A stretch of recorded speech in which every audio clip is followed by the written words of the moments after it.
Bismillahirrahmanirrahim. Assalamualaikum warahmatullahi wabarakatuh. Bismillah, alhamdulillah, wassalatu wassalamu ala rasulillah, amma ba'du.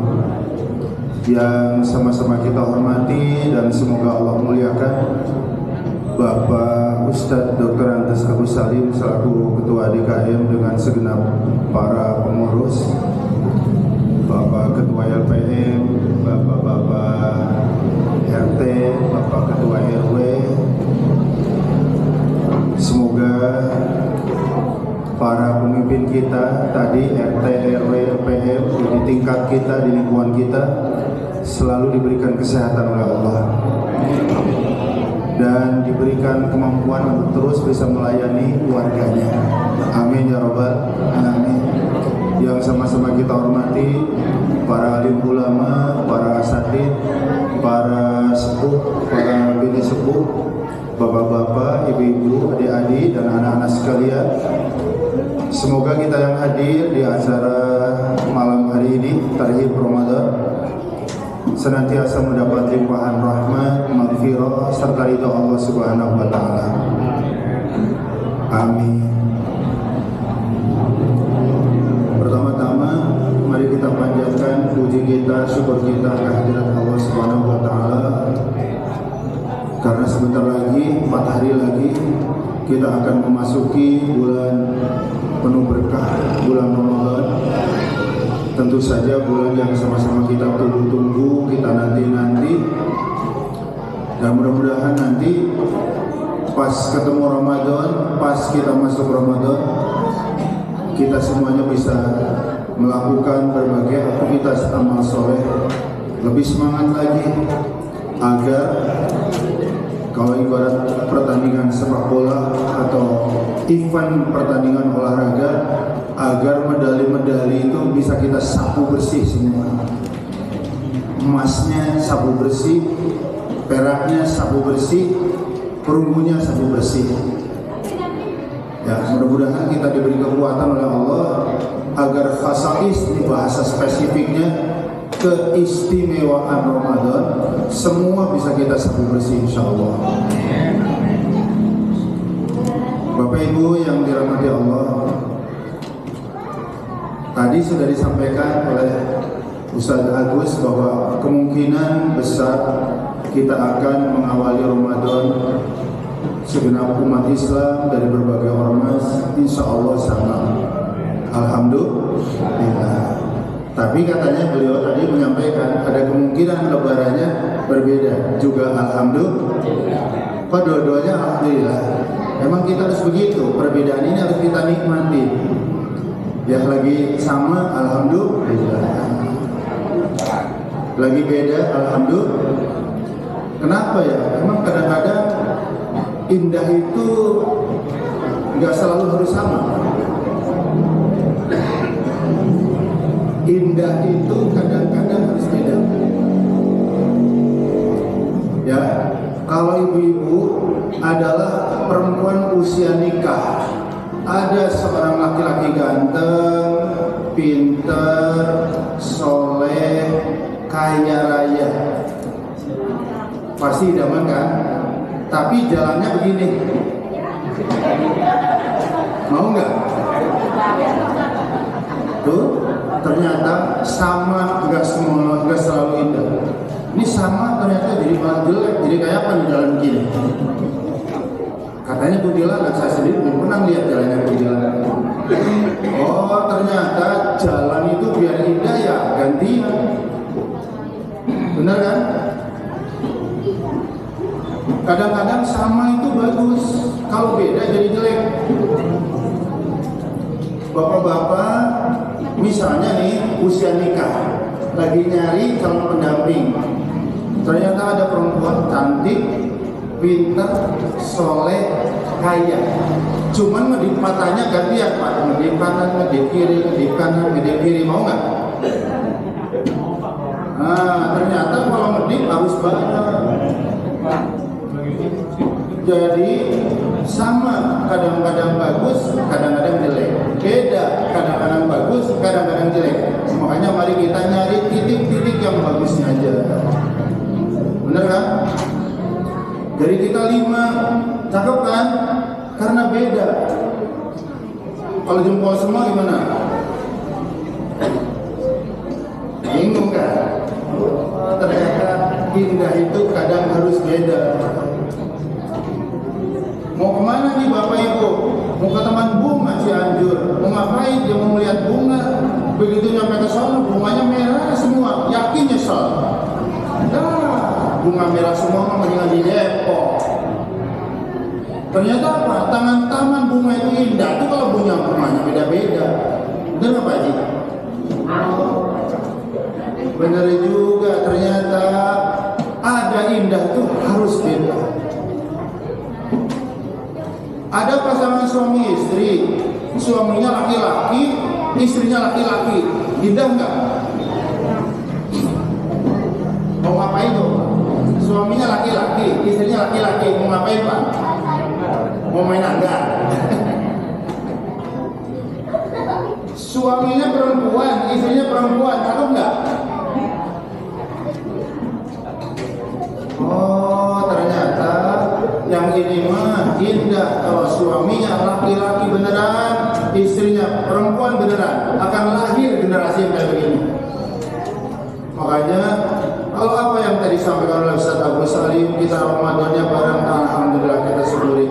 Kalaupun nanti beda, alhamdulillah juga. Yang penting puasa kita nggak ada yang boleh kurang dari 29. Itu aja Pak. Ya, karena Rasul mengatakan Syahrul Qamariyah, bulan hijrah itu, kata Rasulullah,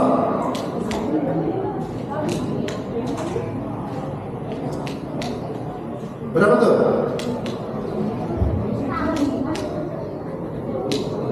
Berapa? 30. Terus Rasulullah bilang lagi, sebulan dalam bulan hijrah itu berapa tuh? 29. Ya, pokoknya asal puasanya 29 atau 30, insya Allah dua-duanya benar. Kalau 31, nah ini yang pertanyakan. Kurang 29 kita pertanyakan. Tapi kalau puasanya 29 atau 30, insya Allah dua-duanya khair. Jadi kita bareng puasanya alhamdulillah, lebarannya bareng alhamdulillah, lebarannya beda juga alhamdulillah. Mari kita nikmatin saja, ya. Jelas tidak? Nah itu mukadimah dulu ya. Jadi biar kita bisa bersikap bijak gitu ya. Jangan asal lihat orang bidah sama kita tuh, dolalah tuh, nah tuh, waduh, jangan kayak gitulah, ya. Nah Bapak Ibu yang dirahmati Allah, ini poin intermezzo supaya kita bisa menikmati persamaan dan bisa menikmati saat kita berbeda. Kalau Bapak, Ibu, adik-adik seorang prajurit mau pergi ke medan tempur, nggak bawa bekal apa-apa,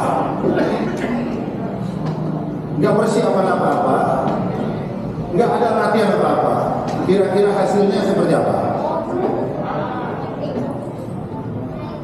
Gimana hasilnya Pak Haji?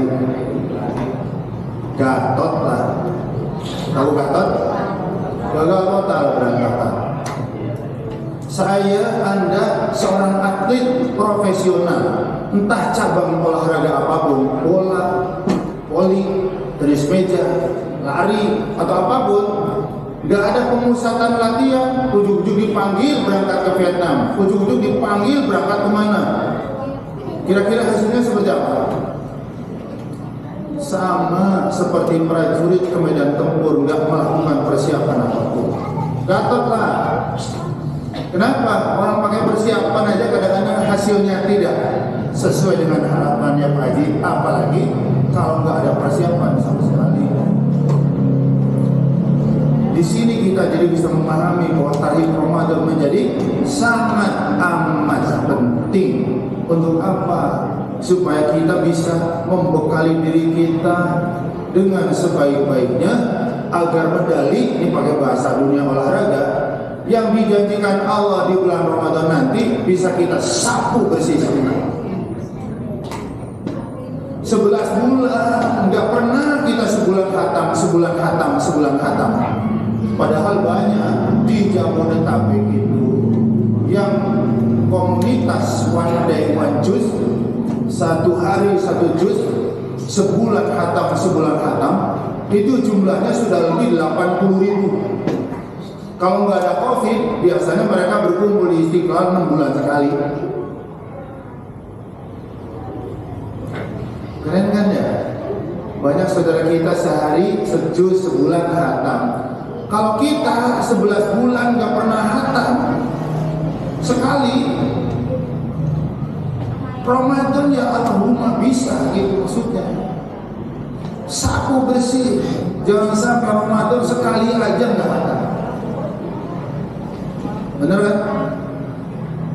Kalau nggak Ramadan 11 bulan pergi ke masjid Jumatan sama sholat subuh.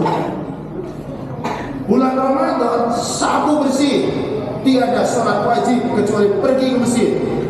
Rumahnya apa? Sapu bersih. Benar kan? 11 bulan infaknya Jumatan doang. 11 bulan infaknya kalau pas ngaji doang. Bulan Ramadan tiada malam, tiada pagi kecuali infak, sapu bersih. Yang kayak begini ini perlu mental, perlu pembekalan. Apa sih bekalnya Ustaz? Saya tidak menyampaikan banyak-banyak, 3 aja. Ya, bekal yang pertama, mari kita sama-sama membuat program takhtik perencanaan. Sebab kalau kita hidup nggak punya program, nggak punya target, kita nggak nguber, santai pasti. Tapi kalau kita punya target, punya program, punya planning, nanti kita ngejar. Ya, punya target anak berapa kali? Nah, saya masih dapatnya. Dia makanan tilawah kadang enggak. Tapi orang yang punya target khatam sekali, berarti 1 hari 1 juz. Kalau di kredit, siang 1/2 juz, malam 1/2 juz. Biar sebulan khatam. Kalau target khatam 2 kali, berarti siang 1 juz, malam 1 juz. Insya Allah khatam 2 kali. Kalau target khatam 3 kali, ya sehari 1 juz. Coba tunjuk tangan yang tahun lalu khatamnya 2 kali. Benar. Wah, nggak ada yang tunjuk tangan, ini kayaknya 3 kali nih kayaknya. Ya, coba yang 3 kali. 4 kali jangan-jangan ya khatamnya tahun lalu ya. Nah, bukan meledek, memberikan motivasi. Masa sih kalah sama Ustaz? Saya tahun lalu khatam 5 kali, padahal saya muter-muter kemana-mana. Saya takut soalnya. Kenapa? Saya ceramah tadi Ramadan memotivasi, ayo baca Al-Quran, banyakin yang Al-Quran, mumpung Ramadan. Saya takut kalau saya nggak praktekin. Ustaz Jakoni nanti, iso ngajar orang iso melakoni, bener kan? Saya kalau pulang tarawih nggak pernah tidur sebelum 2 juz. Siang 3 juz, malam 2 juz, 5 juz, 6 hari khatam, 6 hari khatam. Insya Allah bisa. Asal itu dibikin target, dibikin program, dibikin rencana, nguber kita. Benar? Kayak seorang pemuda, seorang pemudi, usianya usia nikah, ditanya, kapan kamu rencana mau nikah? Kapan aja. Dia yakin jadi duitnya santai. Tapi seorang pemuda, seorang pemudi kita ditanya, kapan rencana kamu nikah? Tahun depan. Hakul yakin dia mencari duitnya, mencari bukannya akan jauh lebih semangat. Kenapa? Ada yang harus dikejar, ada yang harus diuber. Ya, makanya nggak salah kalau para ahli manajemen mengatakan hidup tanpa program, hidup tanpa target, hidup tanpa pencapaian itu sama dengan merencanakan gagal. bulan bersama. Masa sih ya gagal direncanakan? Janganlah ya. Jadi mari kita selalu punya merencanakan sukses gitu, jangan merencanakan gagal. Caranya gimana? Kita bikin program, kita bikin target, kita bikin pencapaian, kita bikin rencana-rencana. Yaitu tadi stimulus ya. Ingin hatam sekali sehari sejuz. Kalau pengen dikredit malam setengah, siang setengah, jadi 1 juz. Pengen hatam 2 kali, ya berarti sehari 2 juz, atau sehari sejuz, ntar malam 1 juz, hatam 2 kali, ya, dan seterusnya. Itu yang pertama. Yang kedua, apa sih bekalnya supaya Ramadan besok lebih baik, lebih optimal, lebih maksimal ketimbang Ramadan yang sudah berkali-kali kita lewati? Ya, kan beda-beda kita melewati Ramadan, beda-beda. Sejak balik sampai sekarang kita ini udah melewati Ramadan, rata-rata nih yang hadir udah lebih 30 kali lah. Ya kalau hari ini 40 tahun berarti udah 30 kali kita ketemu Ramadan. Masa sih tiap Ramadan kayak begitu-begitu aja? Kepengen tampil beda, ya harus gimana aja, semangat. Bahasanya tarhib. Tarhib itu artinya menyambut dengan gembira, menyambut dengan senang. Orang gembira, orang senang itu pasti semangat. Benar apa benar? Betul apa betul? Pemain bola, striker, habis memasukkan bola, kan seneng banget kan? Lihat ekspresinya, lari ke pinggir lapangan. Ada yang nyerosot pakai dada, ada yang nyerosot pakai lutut, ada yang salto. Semangat banget, orang seneng tuh memang harus semangat. Jadi kalau kita bilang menyambut Ramadan tapi kok nggak kelihatan semangatnya, itu tanda itu nggak seneng berarti. Marhaban itu gembira, seneng banget. Benar kan? Pernah lihat nonton bola? Yang Liga BRI 1 kan masih terus bergulir, ya. Liga Eropa juga udah bergulir. Kita nonton banget striker atau pemain siapapun menciptakan gol itu selebrasinya macam-macam. Nyerosot pakai dada, ada yang nyerosot pakai lutut, ada yang salto. Kalau Ronaldo dia lari ke lapangan, nah Ronaldo, ya kan? Bener kan? Itu menggambarkan apa? Senang, dan orang senang itu harus semangat. Pastinya kan ada nanya, Tat, biar hidup semangat, gimana sih tipsnya? 1, yakin. Kalau yakin, semangat. Orang semangat, produktif. Ini sistematikanya ya, biar mudah dipahami. Kita kan pengen produktif. Tarawihnya tamat, Al-Qur'annya hatam 2 kali 3 kali, infak sedekahnya, ada bangun apa tadi, pakai sembako kita ikutan, pakai buka kita ikutan, produktif. Itu syaratnya orang produktif harus semangat. Syaratnya kita bisa semangat harus yakin. Syaratnya bisa yakin apa? Ilmu lah. Jadi kalau kita tahu, ilmu tahu, pasti yakin. Benar? Niat sholat duhur 4 rakaat menghadap Ka'bah. Bertahun-tahun kita sholat menghadap kiblat atau menghadap Ka'bah. Bertahun-tahun untuk menghayal dengan penuh keyakinan. Tiba-tiba ada yang ngajak umroh. Tiba-tiba ada yang ngajak haji. Melihat Ka'bah. Kira-kira tambah ragu atau tambah yakin? Tambah yakin. Ainul yakin, udah melihat langsung, tambah yakin. Kenapa tambah yakin? Melihat, tahu. Oh, jadi yang bisa membuat kita tambah yakin itu ilmu. Iya, ilmu itu tahu. Benar kan? Jadi tahu, nambah yakin, tambah semangat menjadikan kita produktif. Punten, mudah-mudahan orang yang saya sebut ridho, ini contoh baik buat kita. Profesor Dr. Syafi'i Antonio kan mualaf, benar kan? Kalau kita kan Islam dari bayi. Ustaz Syafi'i itu mu'alaf.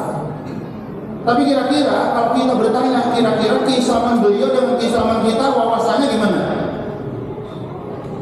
Apalagi kalau beliau bicara spesialisasinya mengijakan, ngomong kita jelas banget, rinci banget, kalimatnya mudah.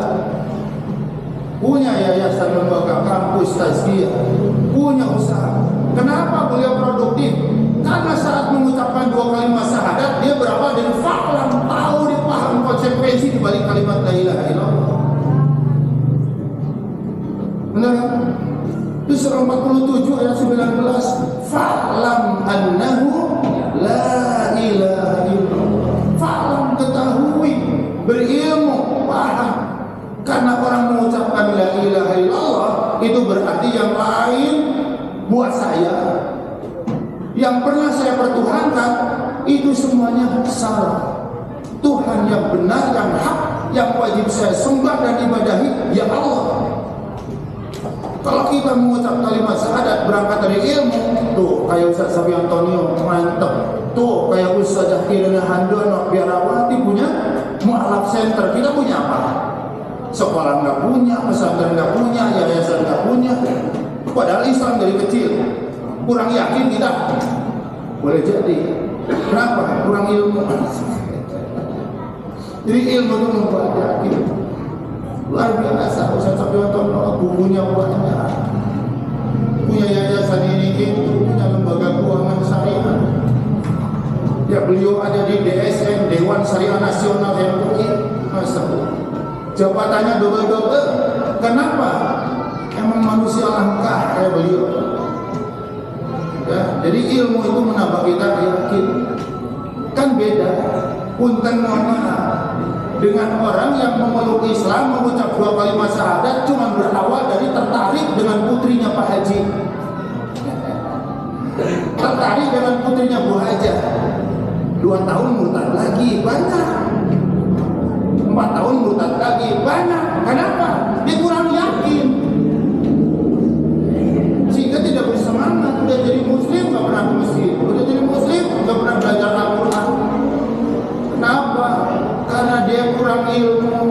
Memeluk Islamnya cuma tertarik aja sama anaknya Pak Haji, mau disunat, mengucap syahadat, udah dapat punya anak 2, balik lagi. Banyak yang kan gini. Benar kan? Kenapa? Kurang ilmu. Urut ya. Ya, ilmu akan membuat kita tambah yakin. Yakin akan membuat hidup kita optimis, semangat. Dan orang yang semangat, hakul yakin, akan menjadi orang yang produktif. Ya Ustaz, kenapa nggak ngomong kata itu dari dulu? Kenapa? Saya kan cuma lulusan SMP, saya cuma lulusan SMA. Bagaimana saya bisa nambah ilmu biar tambah yakin, biar tambah semangat, biar tambah produktif? Udah, jenjang pendidikan formal mah sampai apapun kita syukuri. Benar kan? Mengapa? Pendidikan formal mah nggak semua orang bisa. Pendidikan formal nggak semua orang mampu. Karena pendidikan formal semuanya pakai biaya. Benar kan? Jadi kalau orang tua kita hanya bisa nyokolain kita tamat SD, alhamdulillah, terima kasih Bapak Ibu udah disekolahin. Ya alhamdulillah, SD kan udah bisa baca tulis, tinggal di rumah. Jangan nyalain orang tua. Gara-gara bapak sih saya nggak dipondokin, nggak dipesantrenin, nggak disekolahin, nggak usah. Ya gimana sih Ustaz? Kita formalnya segitu, SMP doang, SMA doang, tapi kita pengen nambah ilmu biar tambah yakin. Saya nanya dulu, Bapak Ibu yang hadir mau nggak tambah ilmu? Mau nggak? Ilmunya tambah mau nggak? Mau banget kan? Sumber ilmu harus tahu. Kalau tahu sumber ilmu, udah nggak usah pergi kemana-mana, tinggal ciduk aja. Namanya tahu sumbernya, mah tinggal diciduk. Kenapa kan jadi ngomong gitu? Asal tahu sumbernya. pendidikan formal sampai apa? Nggak usah diratapi, nggak usah disesali, nggak usah nyalain orang tua. Kita syukuri. Yang penting sekarang kita tahu sumber ilmu. Kalau tahu sumber ilmu mah pakai bahasa orang Batak mah tinggal diciduk aja tahu sumbernya. Apa itu sumber ilmu? 4. Ini semua ada dalam Al-Quran. 1. Surah 96 ayat 1. Kalau mau sampai 5. Iqra bismi rabbikal ladzi khalaq. Apa artinya iqra? Baca, kepengen tambah ilmu, baca, belajar.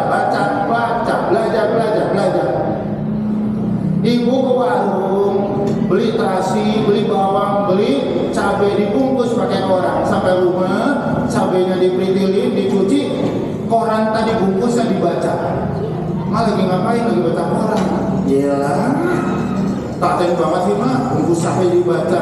Boleh jadi tulisan yang ada di koran jadi bungkus cabai itu adalah berita penting yang saya belum tahu. Baca. Banyak guru di sini. Saya Ustaz Agus kan guru.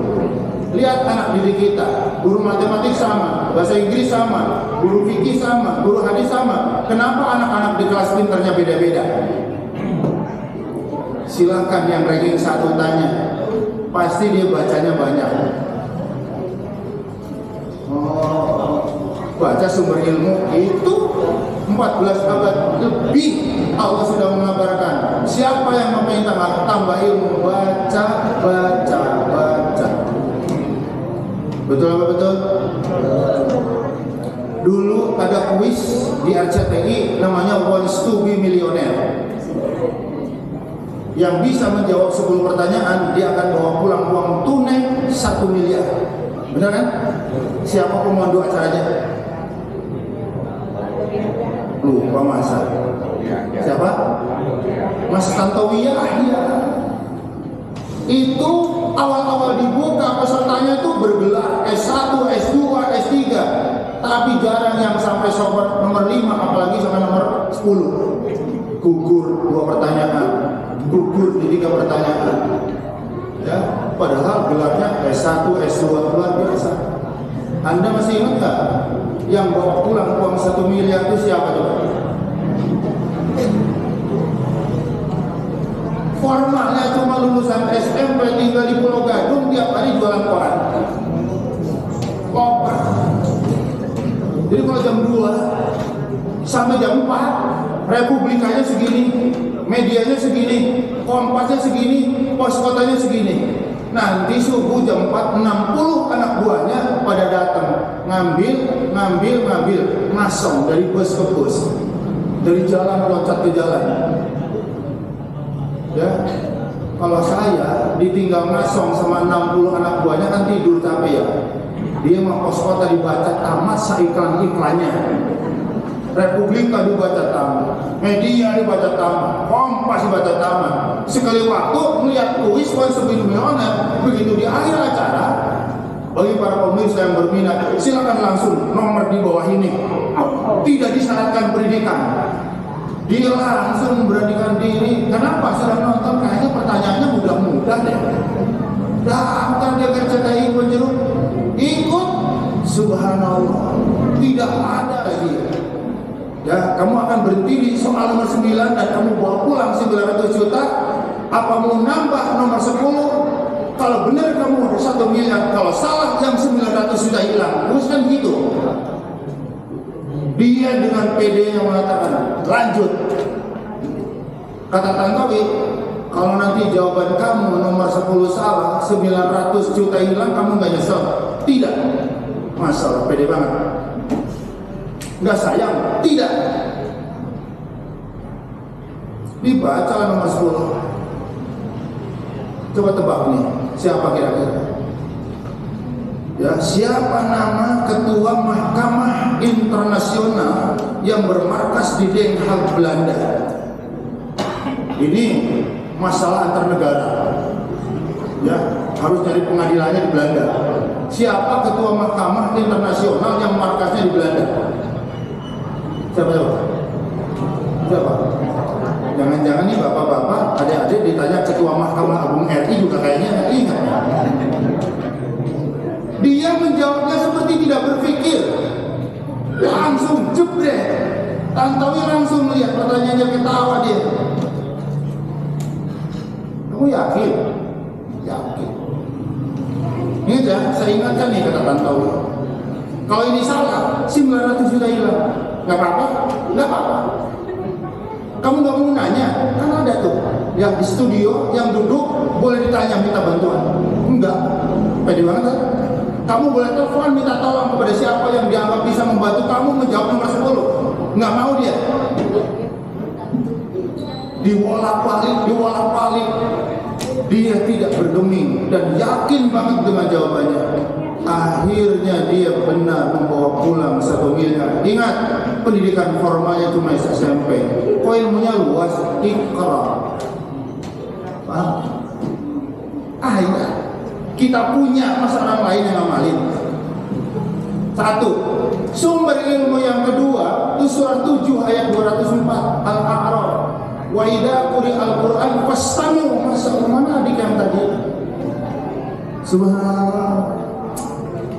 Makhrajnya fasih, lagunya merdu. Masyaallah. Jazakallahu khairan adik yang tadi ya, masyaallah. Bacaan Al-Qur'annya bagus banget. Surah Al-A'raf surah 7 ayat 204.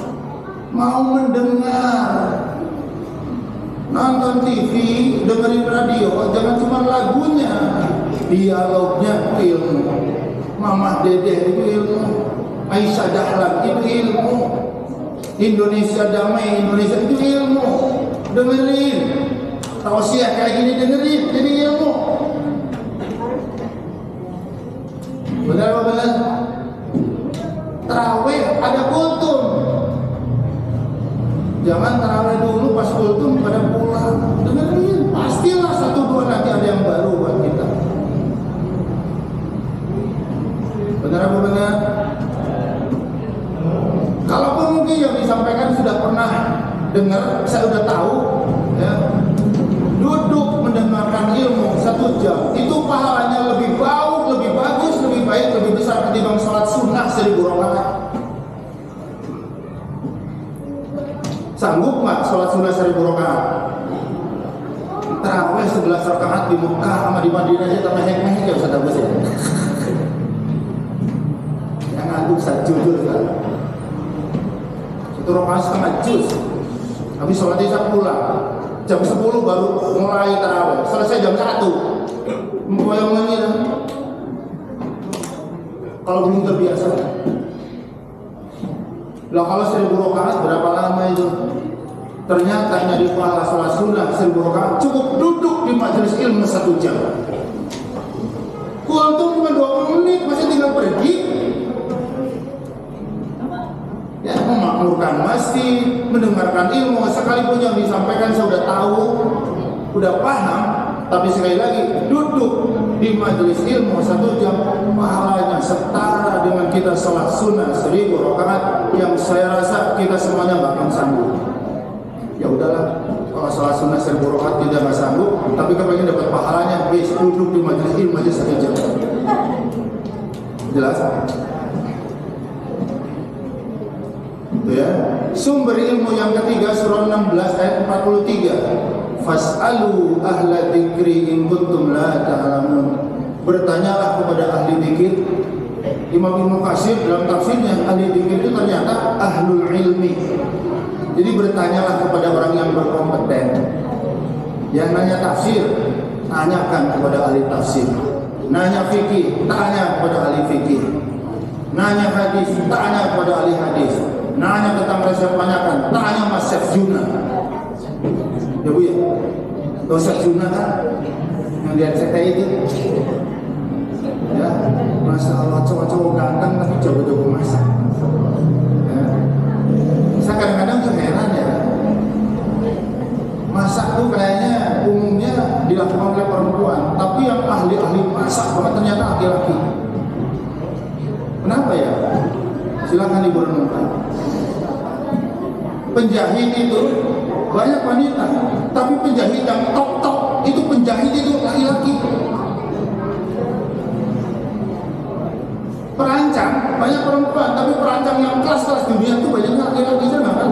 Kenapa bisa begitu? Ya perempuan banyak yang ahli masak, tapi ahli masak yang jago-jago banget tuh chef-chef di hotel-hotel rata-rata cowok. Kenapa ya? Saya nggak tahu.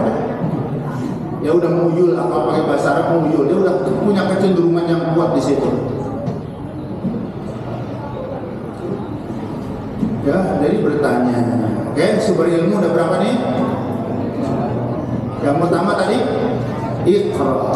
Yang kedua Istami', mau mendengar. Yang ketiga mau bertanya. Yang keempat mulazamah, namanya musahabah. Kalau Bapak Ibu ditanya, para sahabat Nabi pendidikan formalnya lulusan apa ya? Pasti mentok ya. Para sahabat bahkan generasi bawahnya tabi'in itu pendidikan formalnya lulusan apa? Mereka punya ilmu yang luar biasa sampai jadi referensi. Kita menjadikan kata Abu Hurairah, kata Abdul Abbas, kata Abu Dhar. Ternyata modal mereka menjadi orang-orang yang alim itu mulai zaman. Di mana saja Rasulullah tausiah, sahabat mengumpul. Oh, ternyata berteman, ya mulai zaman tuh kalau pakai bahasa orang Betawi ngintilin, tahu ngintilin ya? Ustaz Agus ngintilin tahu ya? Bapak tahu ngintilin? Saya ada jamaah, saya sebut namanya, orang baik namanya Pak Kasmir, perapat tapi laki-laki di Bakti Yuda. Saya ngisi pengajian di Al-Kausar sama Denok subuh, ada dia. Saya ngisi kajian Ahad kedua di Baitul Hamid, ada dia. Saya ngisi di An-Nur minggu ketiga, ada dia. Kata saya, Pak Kasmir, iya Ustaz, Anda nanya kedua kamu ada jadwal Ustaz Anwar nggak? Gitu. Saya ngasih saran, jangan saya doang. Ini pengisi di masjid ini tuh orang-orang hebat semua. Kalau antum dalam waktu mah hadir ke situ. Merawat seumur saya, udah pensiun sekarang. Ya, dia demen banget menghadiri majelis-majelis ilmu. Jadi para sahabat menjadi orang-orang yang sangat luas ilmunya, itu modalnya bukan formal, tapi mulazamah, musahabah, berteman, membersamai orang alim berilmu, membersamai orang soleh. Insya Allah bukan kecipratan, tapi akan ketumpahan lah insya Allah. Kan ilustrasinya sederhana. Bapak, ibu, adik ya main ke rumah teman atau saudara yang punya kebun durian 10 hektar lagi musim panen. Kira-kira ntar kita di sana disuguhin apa? Ntar pulangnya dibawain apa? Itulah berteman.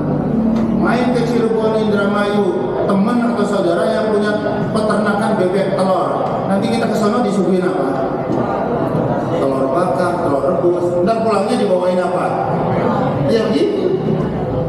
Main ke Bandung, punya teman saudara yang punya kebun jagung hektaran. Entar di sana apa? Jagung bakar, jagung rebus. Entar pulangnya apa? Ya begitu berteman, ngumpul sama orang alim, ngumpul sama orang soleh. Ya itu ilmu yang kita bawa. Kesolehan yang akan kita bawa. Nular. Ngumpul sama orang alim, ilmunya dia nular ke kita. Ngumpul sama orang baik, soleh, kesolehannya nular ke kita. Jadi bukan kecipratan lagi. Makanya apa? Formal gak usah disesali, sampai jenjang apapun alhamdulillah. Gimana saya bisa menambah ilmu? Sekarang udah tahu, banyak baca, mau mendengarkan, mau bertanya, dan mau berteman berkumpul kami. Insya Allah ilmunya nambah. Kalau ilmunya nambah, yakinnya tambah mantap. Kalau yakinnya tambah mantap, semangatnya tambah menggebu-gebu. Kalau semangatnya menggebu-gebu, yakinlah kita akan menjadi pribadi yang produktif. Benar kan? Mudah-mudahan Ramadan besok kita lebih produktif lagi. Jadi segala aktivitas amal soleh bulan Ramadan, secara personal, secara berjamaah, ayo kita ikutin rame-rame. Ya, mudah-mudahan kita akan bisa sapu bersih segala keistimewaan yang dijanjikan oleh bulan Ramadan. Terakhir, ya, bekal apa ya? supaya Ramadan bisa lebih maksimal. Tazkiyatun nufus. Yang pertama kan bikin program buat rencana, yang kedua harus semangat. Nah yang ketiga tazkiyatun nufus, bersihkan hati, sucikan hati. Ya, apa sih yang ngotorin hati kita? Banyak kok penyakit hati yang bisa merusak. Ya, ada benci, ada iri, ada dengki, ada sebel, ada kesel, ada mangkal. Bener kan? Yang kayak begini hilangkan. Tapi susah ngelupainya, gak apa-apa. Saya nggak bisa ngelupain kejahatan orang ini. Dia jahat banget sama keluarga saya. Normal. Kejahatan itu kita nggak akan lupa, normal. Tapi nggak apa-apa, maafkan saja. Ya. Kamu nggak bisa memaafkan mantan suamimu. Susah melupainya Ustaz. Emang nggak apa-apa, ingat terus nggak apa-apa. Yang penting maafkan dia. Benar? Karena apa? Kalau kita masuk bulan Ramadan masih ada iri, dengki, benci, sebel, kesal, mangkal, rahmat Allahnya nggak turun, ampunan Allah nggak turun, ridho Allah nggak turun. Kalau rahmat, ampunan, ridho Allah nggak turun, jangan pernah mimpi kita kelak mendapatkan surga. Ini sistematikanya. Kepengen surga iya, dapetin ridho Allah. Kepengen ridho Allah iya, dapetin ampunan Allah. Kepengen ampunan Allah iya, dapetin rahmat Allah. Kasih sayang Allah.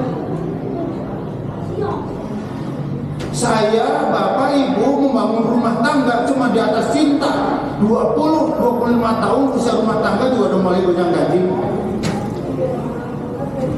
Ya. Gak apa-apa biarkan anak sibuk dengan anak. Dan bapaknya nyambung poin ini. Yang penting kita yang dewasa nih. Yang rumah tangganya sudah 25 tahun, apalagi 30 tahun, kan hubungan ranjang kita udah mulai berkurang. Bener gak sih? Bener kan? Apalagi kalau umur usia pernikahan udah 50 tahun. Bayangin nanti kalau bapak kita dikasih umur sampai 80 tahun, istri kita 75 tahun. Jalan, nengokin cucu, bergandeng tangan. Romantis iya itu sebenarnya saling menjaga. Karena orang di usia itu tuh kalau jalan akan jatuh. Makanya saling pegangan. Bener Pak Haji ya? Kira-kira romantis banget itu kakek orang nenek. Pulang dari rumah cucu, gandengan tangan. Kalau itu kakek nenek romantis banget. Tapi suka ya, 80, istrinya 75. Begitu nyampe rumah, di kamar ngapain?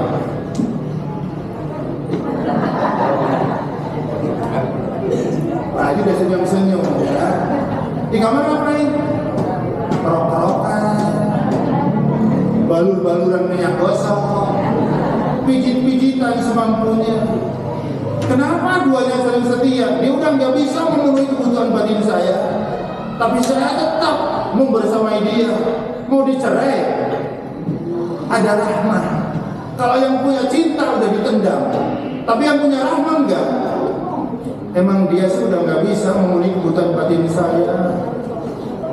Tapi kalau saya ceraiin kan kasihan, dia 75. Kalau ibu 75, kira-kira emaknya ibu masih ada apa enggak? Bapaknya ibu masih ada apa enggak? Saudaranya ibu kan udah pada tua juga, udah pada sibuk. Kasihan kalau disalahin siapa yang ngurusin dia. Emang kita kalau makin tua sebenarnya saling ngurusin ya Pak Haji. Saling ngurusin. Ibu tahu 75 tahun masih mampu hubungan ranjang, tapi suaminya sering sakit-sakitan, stroke, mau dibuka cerai. Dia udah nggak ada bapaknya, udah nggak ada ibunya, nggak ada saudaranya. Kasihan tuh Rahman aja. Rahmat itu hanya kasih sayang, kasih ditambah akhiran kan kasihan. Dia nggak ada bapaknya, nggak ada ibunya, kan nggak ada ngurus, kasihan.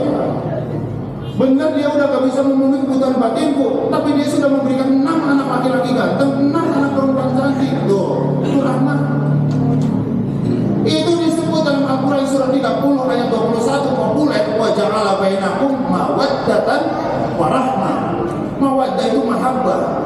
marah berbalut sek, tapi kalau rahmah enggak, berbalut kasihan. Mudah-mudahan rumah tangga kita ya bukan hanya dibalut dengan mawaddah atau mahabbah, tapi dibalut dengan rahmah. Kalau sudah ada rahmah, dosa sebesar apapun, kalau rahmat kalau turun, itu nggak berarti apa-apa buat, asal jangan mati menghadap Allah bawa dosa syirik. Kamu datang kepadaku membawa dosa sepenuh isi bumi, asal kamu tidak menyekutukan aku jemput, aku sambut kedatanganmu dengan sepenuh isi bumi berupa ampunan. Dosa kita sepenuh isi bumi, disiram ampunan sepenuh isi bumi, beres. Kata Allah, aku nggak peduli. Kenapa ada kalimat aku nggak peduli? Karena pasti nanti ada hamba-hamba yang tahu. Saya akan kenal orang ini di dunia, tukang mabok, tukang judi, pernah membunuh. Kok semuanya diampunin? Iya, soalnya dia datang menghadap aku, tidak menyekutukan aku tetap sayang sama dia. Tuh. Aku nggak peduli. Beneran? Jadi rahmah itu di atasnya mahabbah. Cintanya yang udah berlipat-lipat. Suami yang rahmahnya gede sama istri, kesalahan istri yang tidak fatal itu tidak akan membuat rumah tangga jadi gonjang-ganjing. Ibu, istri yang rahmahnya gede sama suami, kesalahan suami yang tidak fatal tidak akan membuat rumah tangga jadi gaduh. Paham nggak? Kesalahan suami fatal, kesalahan istri fatal itu apa sih? Apa? Jawabannya di surah 65 Tolak ayat 1 sampai 5. Suami fatal, istri fatal itu kalau melakukan perselingkuhan. Ya, kalau enggak bangun sahur udah tinggal 10 menit lagi imsak, cuma ada nasi, kan nggak mungkin nyayur. Akhirnya nyeplok telur kan cepet, karena gugup, tergesa-gesa, plus masih ngantuk. Akhirnya telur yang diceplok gosong, anus. Seorang wanita, seorang istri yang soleh pasti takut suaminya marah. Ya, akhirnya ditaruh di meja makan sambil gemeter. Apa kata suami yang penuh rahmat? Say, kenapa sih kok gemeteran kayak gitu? Memang ada apa di dapur? Ada genderuwo? Enggak. Itu tangan mama kayak gemeteran kayak begitu. Kena api? Enggak. Kenapa? Ini baru sama dokternya anus gosong, soalnya gugup, nggak fokus, ngantuk. Mana nggak ada lagi kalau orang cuma satu-satunya. Percaya nggak? Suami yang bukan hanya punya cinta, punya rahmat, dia tidak akan marah kepada ibu.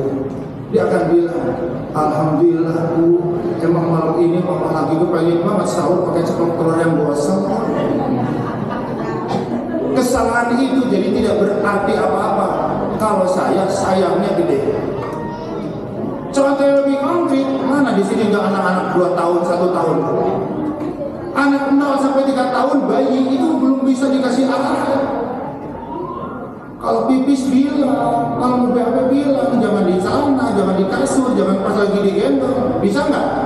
Nggak bisa. 0 sampai 3 tahun mah pipis di kasur boleh jadi, lagi digendong boleh jadi, ibu lagi makan boleh jadi. Pertanyaannya, ketika baby kita pipis sembarangan, kita marah apa enggak? Marah apa enggak? Sama sekali. Digendong, anget di sini. Kita nggak marah. Kenapa? Sayang kami orang tua kepadamu terlalu besar hingga kesalahanmu nggak berarti apa-apa buat kami. Tapi coba kalau yang kencing di kasur bapaknya, kalau yang BAB di celana ibunya, sapu lidi, ya bapaknya lagi merewet di kasur, papa lagi ngapain? Lagi pipis. Astagfirullahaladzim. Kenapa?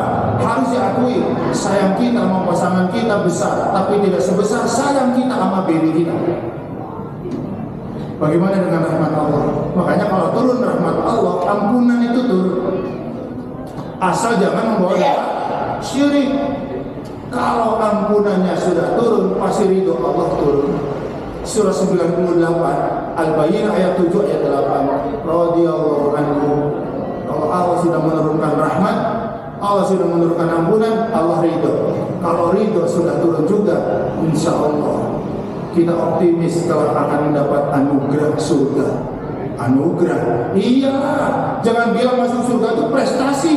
No. Surga itu bukan prestasi ibadah, bukan prestasi amal. Surga itu karunia. Makanya yang menentukan surga itu rahmat, ampunan, dan ridho. Adapun puasa kita, sholat kita, zakat kita, haji kita, itu namanya wasilah. Apa wasilah? Perantara, penyebab untuk turunnya rahmat, ampunan, dan ridho. Jelas tidak? Kan itu akhir dari apa yang kita lakukan selama ini di dunia, biar kelak kita dimasukkan oleh Allah ke dalam surga. Benar kan? Kenapa pengen surga? Biar segala keinginan kita terpenuhi. Di dunia keinginan kita masih banyak yang belum terpenuhi. Benar kan? Kepengen nggak? Ingin dapat itu surga. Keinginan sekarang mah masih banyak banget yang belum kesampaian. Kepengennya sehat, dikasih sakit juga. Kepengennya nggak jadi tua muda, ada ternyata lama-lama main juga. Kalau di surga keinginan kita dipenuhi. Artinya apa? Penghuni surga itu dimanjakan oleh Allah. Walakum fiha ma tashtahi anfusukum walakum fiha ma tad'un. Bagi kalian yang sudah ada di surga, apa yang kalian inginkan aku penuhi. Apa yang kalian minta dengan mulut aku penuhi. Surah Fussilat surah 41 ayat 32. Masalah. Ya. Kata para sahabat, ya Rasul, bisa nggak dibuatkan tamsil, dibuatkan gambaran gitu di surga baru ingin dipenuhi. Ya nanti kalau kalian sudah masuk surga, dihidangkan buah-buahan, minuman, snack-snack, makanan, daging-daging, dan lain-lain. Kalian ambil salah satunya, masukkan ke mulut. Lagi dikunyah-kunyah, tiba-tiba ingin yang lain. Maka yang di mulut sedang dikunyah dirubah menjadi yang diinginkannya. Masa lagi ngunyah-ngunyah corok, kepengen durian, jadi durian tuh di mulut.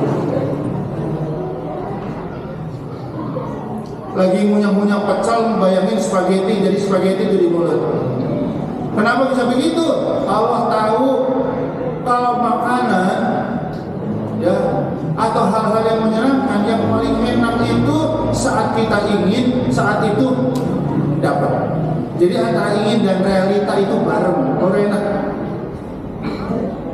Ya, pernah nggak bapak ibu lagi makan, sambelnya enak banget, ya, habis sambelnya, terus ngulek lagi, bikin lagi. Itu sambal kedua kira-kira rasanya sama apa beda? Beda. Tuh, kenapa coba? Karena antara ingin dan realita sudah ada jeda. Makan bakso enak banget, terus bilang, "Bang, nambah satu mangkok lagi." Ternyata untuk nambah satu mangkok nungguin yang ngantri 10 orang. Pas kita dapat gimana? Udah beda. Makanya kalau kita jajan kulineran, kira-kira bakal enak tuh langsung, "Bang, batagor 2 porsi." Gitu. Bakso 2 porsi. Biar kalau kita nambah nggak harus ngantri. Benar kan? Beli batagor Bandung di Bandung dibawa ke Depok, beda. Terkenal banget. Ya, kalau kulineran ke Bandung itu udah batagor Bandung, ngantrinya 1 kilo. Kan di sini terkenal, enak banget kali ya batagor aja ngantri sampai 1 kilo. Pas nanti bapak dapat, itu udah hilang selera apa? Udah kepanasan, udah kecapean. Enakan batagor Depok langsung dimakan. Apalagi beli batagor Bandung dibawa ke Depok, ditaruh di kulkas, setelah seminggu diangkatin. Nah udah beda. Jelas tidak? Subhanallah ya. Jadi kalau hari ini kita sabar karena keinginan kita harus mengikuti keinginan Allah, mengikuti ridho Allah. Nanti di akhirat dibalas semua keinginan kita akan dipenuhi oleh Allah Subhanahu wa taala. Dan Bapak Ibu semua, agar kita dapat rahmat, dapat ampunan, dapat ridho, dan kelak mudah-mudahan mendapat anugerah surga, maka menyambut Ramadan harus dengan hadiah apa? Maafkan semua orang yang selama ini bikin kecewa, kesal, mangkal, marah, emosi, lupakan. ya, maafkan maksudnya. Kalau melupain mungkin nggak bisa, maafkan saja. Mudah-mudahan dengan kayak begini, insya Allah rahmat Allah akan turun, ampunan Allah akan turun, ridho Allah akan turun, dan semoga kelak kita semuanya dikumpulkan di surga Allah Subhanahu wa taala. Jamaah yang dirahmati Allah, itulah 3 poin. Mudah-mudahan menjadi stimulus, menjadi rangsangan buat kita, menjadi pemancing buat kita, dan kita bisa mempersiapkan segala sesuatunya. Mudah-mudahan Ramadan besok benar-benar menjadi Ramadan yang indah buat kita semua. Terima kasih dan mohon maaf, sampai ketemu lagi insyaallah di lain kesempatan. Billahi taufiq wal hidayah. Assalamualaikum warahmatullahi